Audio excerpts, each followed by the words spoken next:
Tunasikitika kutangaza kifo cha kiongozi wa watu Raila Amolo Odinga aliyefariki siku ya Jumatano mnamo tarehe 15 mwezi wa 10 mwaka 2025 akiendelea na matibabu nchini India. Amefariki akiwa na umri wa miaka 80.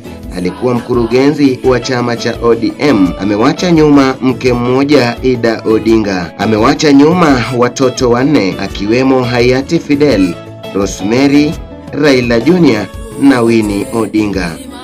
Mwenda zake alikuwa mkurugenzi wa chama cha ODM.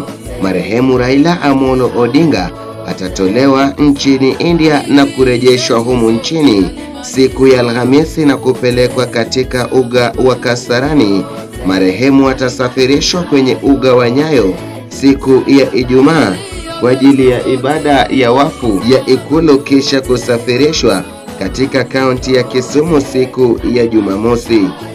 Marehemu atafanyiwa ibada ya wafu na kuzikwa katika boma lake iliyoko katika kaunti ya Siaya, eneo bunge la Bondo.